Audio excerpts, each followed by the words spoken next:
Chapter 9. How to Use the Will. To set about getting rich in a scientific way, you do not try to apply your will power to anything outside of yourself.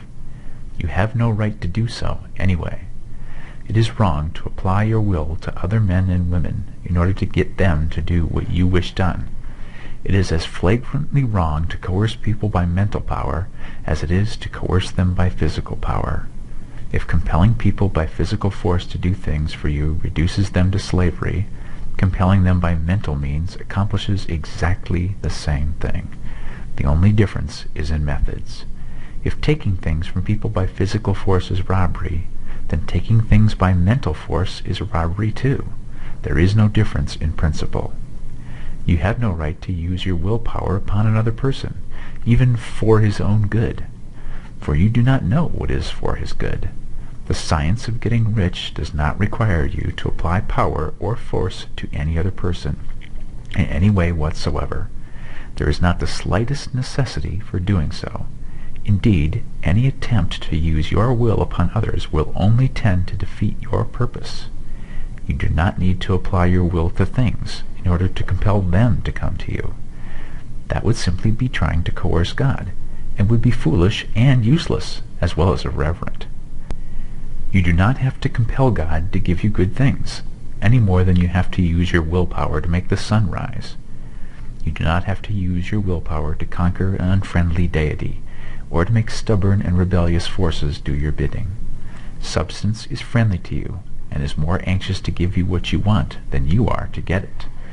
To get rich, you need only use your willpower upon yourself. When you know what to think and do, then you must use your will to compel yourself to think and do the right things. That is the legitimate use of the will in getting what you want, to use it in holding yourself to the right course. Use your will to keep yourself thinking and acting in a certain way. Do not try to project your will or your thoughts or your mind out into space to act on things or people. Keep your mind at home. It can accomplish more there than elsewhere. Use your mind to form a mental image of what you want, and to hold that vision with faith and purpose, and use your will to keep your mind working in the right way. The more steady and continuous your faith and purpose, the more rapidly you will get rich, because you will make only positive impressions upon substance, and you will not neutralize or offset them by negative impressions. The picture of your desires, held with faith and purpose, is taken up by the formless and permeates it to great distances throughout the universe, for all I know. As this impression spreads, all things are set moving toward its realization. Every living thing, every inanimate thing, and the things yet uncreated are stirred toward bringing into being that which you want. All force begins to be exerted in that direction. All things begin to move toward you. The minds of people everywhere are influenced towards doing the thing necessary to the fulfilling of your desires, and they work for you unconsciously. But you can check all this by starting a negative impression in the formless substance. Doubt or unbelief is as certain to start a movement away from you as faith and purpose are to start one toward you. It is by not understanding this that most people who try to make use of mental science in getting rich make their failure. Every hour and moment you spend in giving heed to doubts and fears, every hour you spend in worry, every hour in which your soul is possessed by unbelief, sets a current away from you in the whole domain of intelligent substance.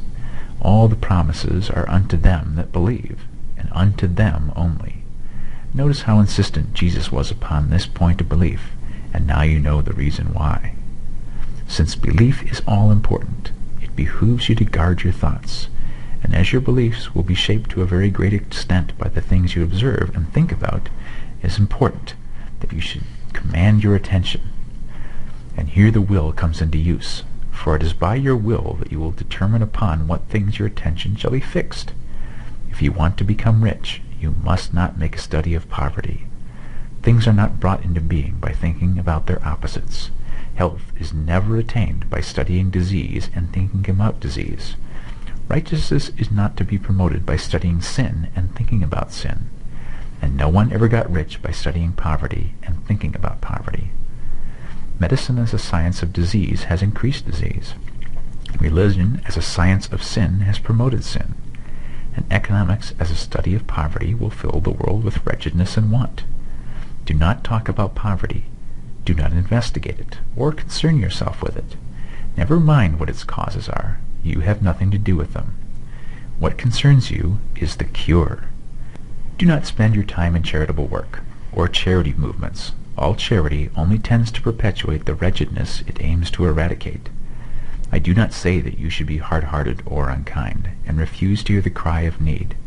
But you must not try to eradicate poverty in any of the conventional ways. Put poverty behind you, and put all that pertains to it behind you, and make good. Get rich. That is the best way you can help the poor. And you cannot hold the mental image which is to make you rich if you fill your mind with pictures of poverty. Do not read books or papers which give circumstantial accounts of the wretchedness of the tenement dwellers, of the horrors of child labor, and so on. Do not read anything which fills your mind with gloomy images of want and suffering. You cannot help the poor in the least by knowing about these things, and the widespread knowledge of them does not tend at all to do away with poverty. What tends to do away with poverty is not the getting of pictures of poverty into your mind, but getting pictures of wealth into the minds of the poor. You are not deserting the poor in their misery when you refuse to allow your mind to be filled with pictures of that misery. Poverty can be done away with, not by increasing the number of well-to-do people who think about poverty, but by increasing the number of poor people who purpose with faith to get rich. The poor do not need charity. They need inspiration. Charity only sends them a loaf of bread to keep them alive in their wretchedness, or gives them an entertainment to make them forget for an hour or two. But inspiration will cause them to rise out of their misery. If you want to help the poor, demonstrate to them that they can become rich. Prove it by getting rich yourself. The only way in which poverty will ever be banished from this world is by getting a large and constantly increasing number of people to practice the teachings of this book. People must be taught to become rich by creation, not by competition. Every man who becomes rich by competition throws down behind him the ladder by which he rises, and keeps others down. But every man who gets rich by creation opens a way for thousands to follow him, and inspires them to do so. You are not showing hardness of heart or an unfeeling disposition when you refuse to pity poverty, see poverty, read about poverty, or think or talk about it, or to listen to those who do talk about it. Use your willpower to keep your mind off the subject of poverty, and to keep it fixed with faith and purpose on the vision of what you want.